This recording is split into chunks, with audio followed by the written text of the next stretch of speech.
Bismillahirrahmanirrahim. Assalamualaikum warahmatullahi wabarakatuh. Alhamdulillah. Alhamdulillah rabbil alamin. Nahbihi nasta'in ala umuri dunya waddin wa ala alihi wa sahbihi wa sallim ajma'in. Alhamdulillah, malam ini kita telah berkumpul di Masjid Baitur Rahman. Mungkin ini pertama kali saya datang ke ini, sekaligus juga menjadi pembukaan ini majelis pada kajian kita, yaitu ilmu akidah. Pegang aja ya. Pada ilmu akidah, di mana ilmu akidah ini adalah asas daripada dasar-dasar daripada ilmu. Sebab sebagaimana kita ketahui, ilmu itu terbagi tiga, yaitu yang pertama ma'rifah, kedua syariah, ketiga hakikat. Nah, akidah ini termaksud daripada ma'rifah. Jadi sebelum kita mulai, insyaallah kita akan membaca niat belajar dahulu, agar apa-apa yang kita niatkan di majelis ini menjadi tambah keberkahannya. Nanti diikuti saja apa yang saya baca. Bismillahirrahmanirrahim.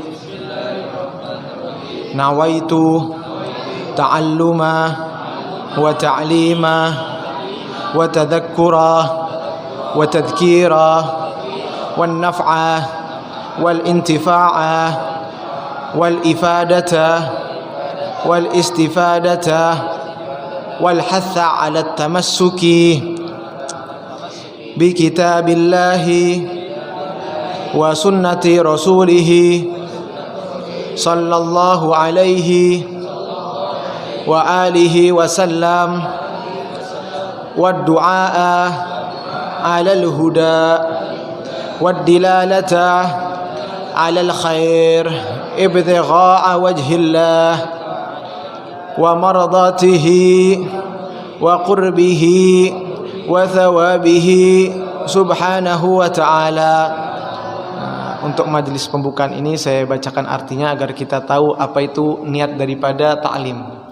Jadi niatnya, arti daripada niat ta'lim ini adalah saya berniat untuk belajar dan mengajar, untuk mengingatkan diriku dan orang lain, untuk mendapatkan dan memberikan keuntungan, untuk mengajak orang-orang berpegang teguh kepada kitab Allah dan sunnah Rasulullah sallallahu alaihi wasallam, untuk mengajak orang dan diriku pada jalan yang benar, untuk membimbing dan mengarahkan ke arah yang benar, dan melakukan ini semua demi mencari ridha Allah. Jadi pentingnya niat itu di dalam belajar adalah agar memantapkan hati kita. Yang membedakan antara satu orang dengan orang lain adalah niat. Ketika kita datang ke satu majelis, ketika niat kita hanya duduk, kita tidak akan mendapatkan apapun. Tetapi ketika kita duduk, niat kita banyak, kita niat duduk untuk mendapatkan ridha Allah. Kita datang ke majelis ini untuk memenuhi masjid-masjidnya, kita duduk di masjid ini dengan niat i'tikaf. Itu semua niat kita akan mendapatkan pahala yang berbeda-beda. Jadi perbanyaklah niat, insyaallah pahala kita juga ikut melimpah. Bismillahirrahmanirrahim. Kita akan memulai kajian kitab Kifayatul Awam. Di sini kita memegang kitab syarahnya, Hasyiah Al-Alamah Syekh Ibrahim Al-Bajuri. Al-Fatihah khususan ila Syekh Ibrahim Al-Bajuri wa Syekh Muhammad Fadil, Allah ya'firahum wa yarhamhum wa ya'li darajatan fil jannah wa yanfa'una bi asrarihim wa anwarihim wa ulumihim wa nafahatihim fid din wad dunya wal akhirah. Al-Fatihah. A'udzu billahi minasyaitonir rajim. Bismillahirrahmanirrahim. Alhamdulillahirabbil alamin arrahmanirrahim maliki yaumiddin. Iyyaka na'budu wa iyyaka nasta'in ihdinas siratal mustaqim siratal ladzina an'amta 'alaihim ghairil maghdubi 'alaihim waladdallin. Amin. قال المصنف رحمه الله تعالى وعلى من نفع به وببركات علومه وبكم في الدارين آمين. Bismillahirrahmanirrahim. Kitab ini dimulai dengan bacaan Bismillahirrahmanirrahim, basmalah, yang artinya dengan menyebut nama Allah yang Maha Pengasih lagi Maha Penyayang. Wa ba'du, dikatakan di sini wa ba'du apa? Fayaqulul fakir ila Rahman. Jadi kita jika yang memegang kitab akan melihat di pinggir ini ada yang kata-kata bismillah kecil, lalu di tengahnya ada tulisan Nah, yang di pinggir ini kita sebut dengan matannya, yang di tengah ini, yang ini syarahnya, yang ini matannya, yakni hasyiyah. Jadi penjelasannya tidak akan kita baca secara menyeluruh, tetapi kita akan membaca sebagian sebagai penjelasan daripada kata-kata yang ditulis oleh muallif. Bismillah di sini dikatakan, yang berkata di sini adalah Imam Bajuri. Imam Bajuri adalah seorang alim faqih, yakni ahli fikih.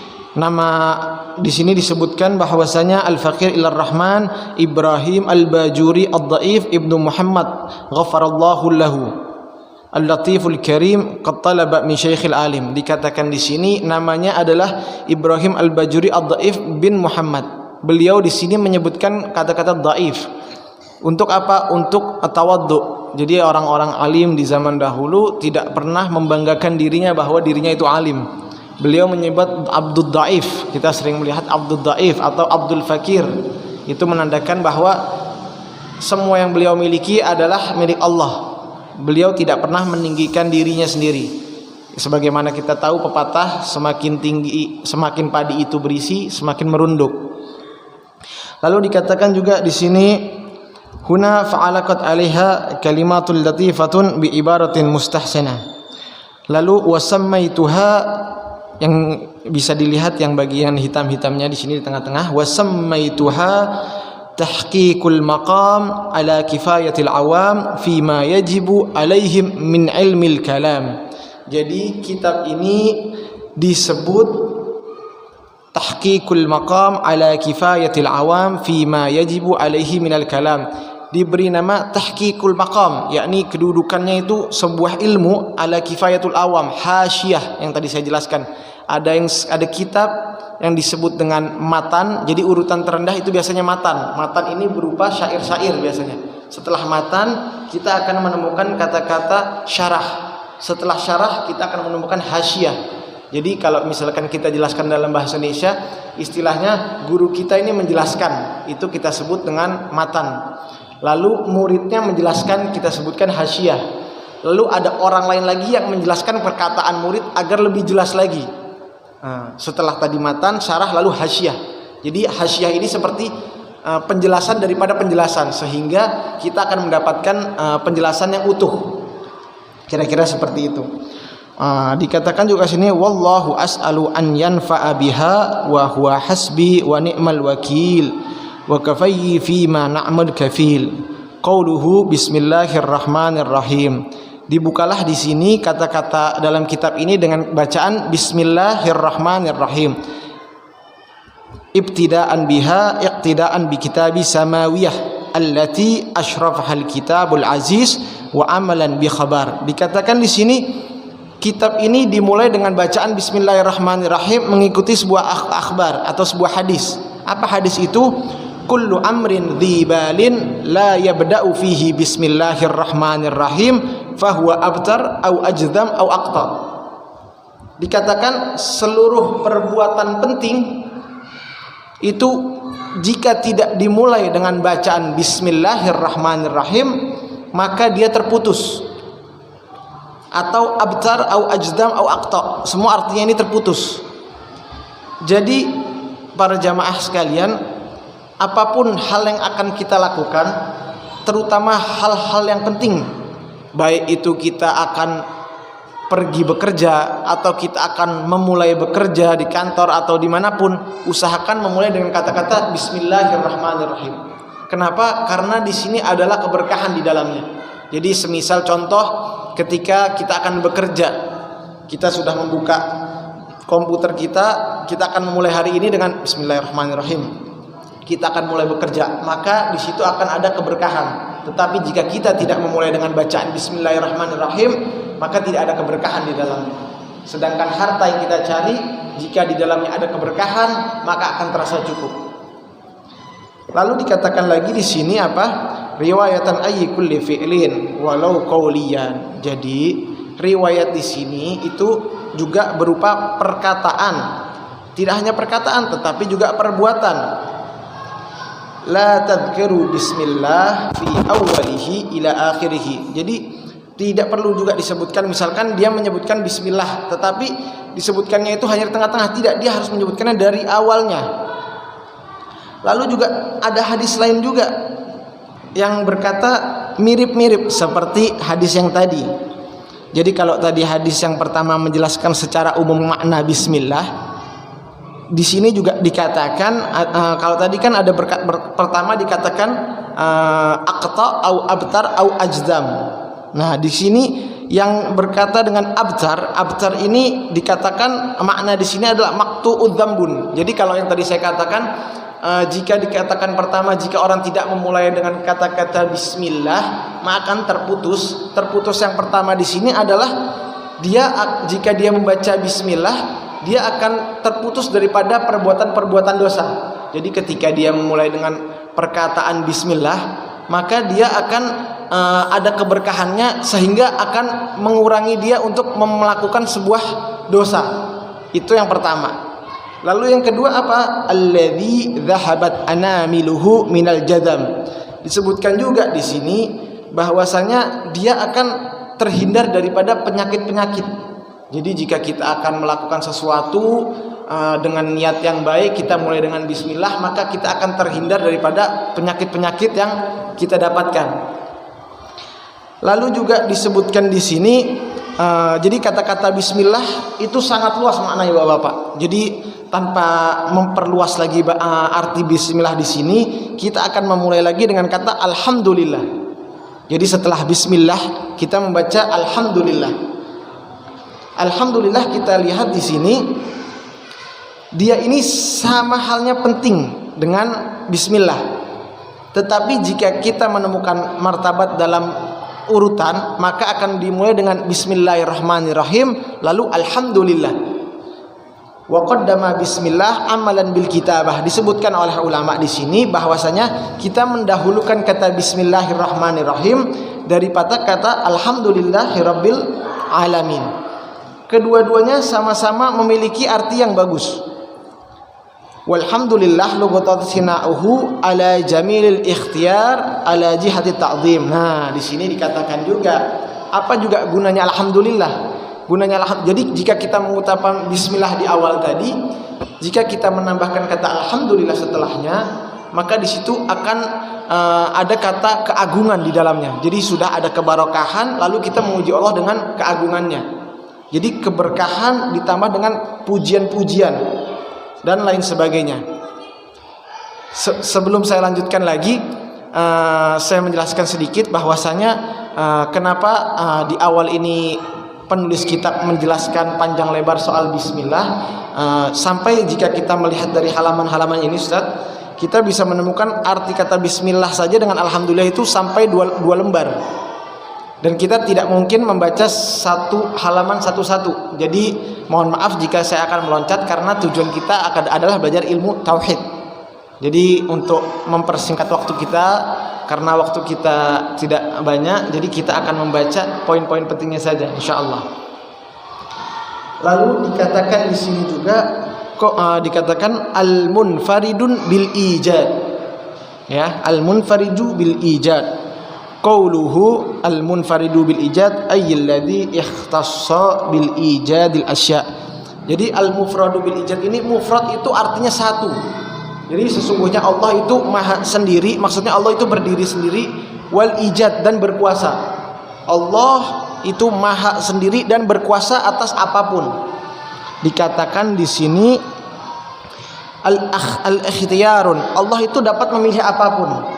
Allah tidak ada yang dapat memerintah. Makanya di sini makna tauhid. Kenapa saya akan jadi waktunya kebetulan Ustadz memberikan waktu maghrib dan isya. Menurut saya ini bagus. Kenapa? Belajar tauhid itu tidak boleh banyak.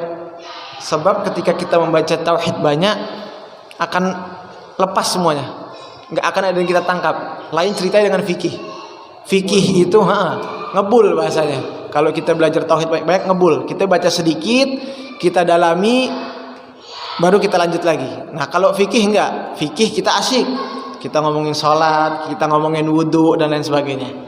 Jadi fikih, jadi di sini tauhid dikatakan bahwasanya Allah itu al-munfaridun bil ijad. Allah ini maha berdiri sendiri dan memiliki kuasa atasnya. Lalu juga dikatakan di sini sama dengan perkataan yang tadi. Kullu kalamin la yabda'u fihi bi dzikrillah tsumma bis salatin ala fahuwa aqta'u wa aqta'. Di sini juga dikatakan hal yang mirip. Setelah tadi al-mufradun bil ijad, kita akan menemukan kata-kata qauluhu wa salatan wa qaulu salatan. Nah, di sini salawat ini dikatakan juga oleh muallif apa?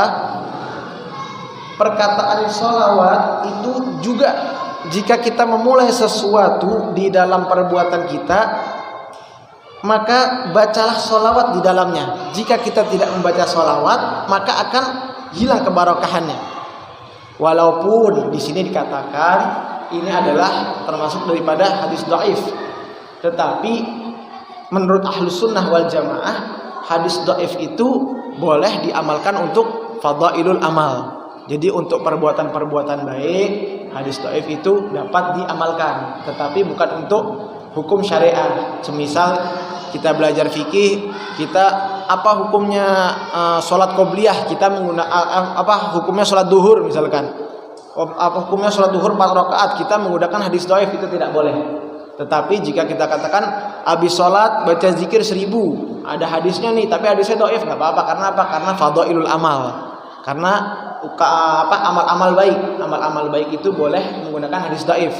Karena umumnya hadis-hadis dhaif itu selalu ditopang dengan hadis-hadis hasan ataupun hasan li ghairihi. Jadi sebagaimana kita tahu berzikir adalah perbuatan baik, dan itu banyak dalil-dalilnya yang sahih gitu. Ketika kita mendapatkan satu hadis yang dhaif, kita jadikan dalil, maka hadis-hadis yang sifatnya hasan ini menguatkan daripada hadis dhaif ini. Jadi untuk perbuatan-perbuatan yang baik kita boleh menggunakan hadis dhaif. Lalu dikatakan juga setelah kata wassalatu, kita buka halaman selanjutnya, wassalamu ala sayyidina Muhammadin. Jadi salawat serta salam seperti mana kita selalu katakan ini penting.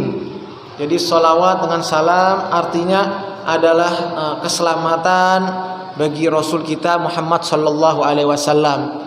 Sebagaimana kita sering mendengar, mungkin Bapak-bapak sering hadir kajian atau majelis-majelis, dikatakan amalan itu tidak ada sebuah amalan yang tidak pernah ditolak oleh Allah. Apa itu? Shalawat Nabi sallallahu alaihi wasallam. Jadi kalau misalkan zaman dahulu orang-orang Qabil dan Habil ini sebagaimana kita ketahui, jika mereka bersedekah itu akan menaruh barang yang disedekahkan itu di sebuah tanah lapang. Nanti di mana barang yang menghilang ini itu berarti yang diterima. Nah, dari sini kita bisa melihat bahwasanya ada perbuatan yang diterima, ada perbuatan yang tidak diterima. Ada amalan yang diterima, ada amalan yang tidak diterima. Tetapi sholawat seperti apapun keadaan kita membaca sholawat Allah terima. Dan Allah yang memerintahkan, innallaha wa malaikatahu yusholluna 'alan nabi. Ya ayyuhalladzina amanu shollu 'alaihi wa sallimu taslima. Allahumma shalli wa sallim wa barik alaihi. Jadi perbanyak sholawat agar pahala kita juga bertambah, agar kecintaan kita kepada Nabi kita Muhammad sallallahu alaihi wasallam juga bertambah. Masih di muqaddimah dikatakan afdhalul ibadati ala alihi. Jadi disebutkan di sini bahwa Nabi Muhammad adalah makhluk yang paling afdal, yang paling mulia, yang paling, kalau orang Betawi bilang yang paling cakep dah amalannya, yang paling bagus, yang nggak ada duanya.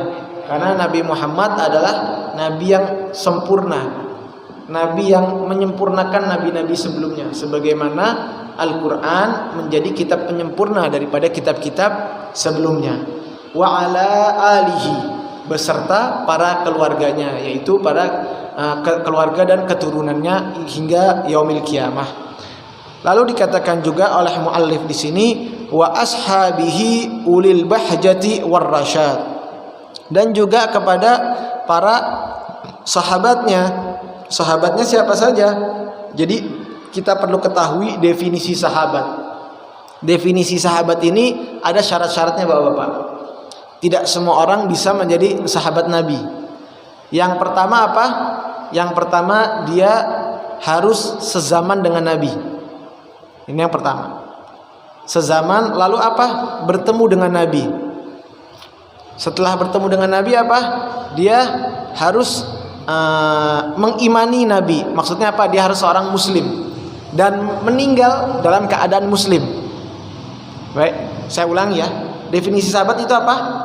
Orang yang sezaman dengan Nabi, beriman kepada Nabi, maksudnya Islam, meninggal dalam keadaan Islam. Satu lagi tadi apa? Dan bersama Nabi. Jadi jika misalkan kurang satu syaratnya, dia sezaman nih sama Nabi nih, dia bertemu dengan Nabi, sezaman dengan Nabi, bertemu dengan Nabi, Islam dia, tetapi meninggalnya nggak Islam. Jadi akhir hayatnya dia kafir, dia tidak tergolong sahabat. Lalu kita kasih contoh lain, dia sezaman dengan Nabi, dia beriman dengan Nabi, maksudnya Islam, dia meninggal dalam keadaan Islam, tetapi dia tidak bertemu dengan Nabi, maka dia tidak disebut sahabat. Jadi sebagaimana yang kita ketahui kisah Uwais Al-Qarni. Uwais Al-Qarni itu sezaman dengan Nabi, ya, tetapi dia tidak bertemu dengan Nabi. Dia beriman dan meninggal dalam keadaan Islam, tetapi disebabkan dia tidak bertemu dengan Nabi, maka dia tidak bisa disebut sahabat. Makanya Uwais Al-Qarni itu disebut sebagai tabi'in, meskipun dia sezaman dengan Nabi. Lalu juga disebutkan sini ulil bahjati war rasyad. Jadi juga disebutkan pujian-pujian ulil bahja, yaitu Rasul itu yakni orang yang selalu memberikan kesenangan, yakni selalu membahagiakan juga. War rasyad, yakni orang yang memberikan petunjuk atau memberikan hidayah. Jadi sholawat isinya seperti itu. Biasanya kita sering mendengar sholawat itu berbentuk apa? Pujian-pujian, ya. Maulid Nabi, ya kan? Bentar lagi juga minggu depan Maulid Nabi, ya kan? Bakal banyak tuh acara-acara Maulid. Gunanya apa? Untuk memuji-muji Nabi. Jangan takut Bapak-bapak kita disebut orang yang berlebihan dalam memuji Nabi. Sebab jika bukan berlebihan kepada Nabi, kepada siapa kita akan berlebihan? Jadi kecintaan kita itu memang harus ta'assub kepada Nabi. Jadi jangan mau dibilang nggak boleh nih kita nyebut Sayyidina. Kenapa? Ya karena berlebihan. Nabi aja nggak pernah nyebut dirinya Sayyidina katanya. Lah, bapak aja manggil orang tua bapak, coba panggil namanya, berani kagak? Katanya. Nggak berani, nggak sopan. Coba manggil Nabi, manggil nama Muhammad. Waduh, kira-kira pakai logika aja udah kena bapak-bapak. Insyaallah di kajian tauhid ini kita juga akan banyak membahas perkara-perkara seperti ini. Tetapi kita akan membaca hal-hal yang kita rasa ringan, kita mudah pahami insyaallah. Lalu dikatakan juga di sini wa ba'du. Nah, wa ba'du ini kita mulai nih setelah muqaddimah tadi bismillah, wa ba'du. Fayaqul. Nah, berkata di sini qauluhul abdu. Nah, al-abdul faqir. Siapa Abdul Fakir di sini yang dimaksud? Abdul Fakir di sini siapa? Yaitu seorang muallif daripada kitab ini. Ayyida imal ihtijau au aktsaru fa'ala aw la yakunu sifatun musyabbihatun wa ala thanihin sighatun mubalaghatun. Nah, jadi dikatakan di sini ya setelah tadi di awal yang berkata Abdul Fakir itu Imam Bajuri, di sini penulis kitab ini, jadi Kasyifatul Awam ini yang menulis bukan Imam Bajurinya, yang menulis ini Syekh Muhammad Fadil. Nah, hasyiahnya ini yang kita baca ini yang membaca Syekh Bajuri. Jadi yang di pinggir ini nih, yang di pinggir ini yang menulis itu Syekh Muhammad Fadil, tetapi yang di tengah-tengah ini Syekh Imam Bajuri hasyiahnya. Nah, lagi-lagi setelah tadi Imam Bajuri menyebutkan Al-Faqir, Imam Muhammad Syekh Fadil ini juga menyebutkan Al-Fakir. Jadi ini sudah menjadi adat dari para orang-orang saleh, salafun saleh. Jangan pernah menganggap diri kita hebat, ya. Lalu kita lanjutkan lagi, ila rahmati rabbih al-muta'ali Muhammad bin Syafi'i. Nah, di sini siapa yang dimaksud dengan Abdul Fakir ini? Yaitu al-muta'ali Muhammad bin Syafi'i al-Fudali asy-Syafi'i. Nah, ini yang disebut dengan Abdul Fakir adalah si penulis kitab ini. Namanya Muhammad bin Syafi'i al-Fudali. Muhammad adalah namanya, wa ismu syekh. Nah, lalu Asy-Syafi'i ini apa yang pertama? Asy-Syafi'i yang pertama adalah nasabnya beliau. Ya. Asy-Syafi'i yang pertama adalah nasabnya beliau. Lalu Al-Fudali yang ya, jadi setelah Asy-Syafi'i, Al-Fudali Asy-Syafi'i lagi. Nah, Al-Fudali ini disebut dengan kunyahnya. Nah, qauluhu Al-Fudali wa huwa sifatun li Muhammadin fa aula nisbatun lil baladin masyhuran bi Madinatil Fadalah. Jadi Fadali ini adalah nama kota. Nah, dia ini nama kota dinisbahkan ke sebuah kota. Nama kotanya Fadalah. Nah, lalu disebutkan juga Syafi'i yang kedua ini kemana? Nisbatun ila imami a'immati Abi Abdillah bin Idris Asy-Syafi'i. Jadi Syafi'i yang kedua ini adalah nisbah kepada madhabnya, yaitu Imamuna Syafi'i radhiyallahu anhu.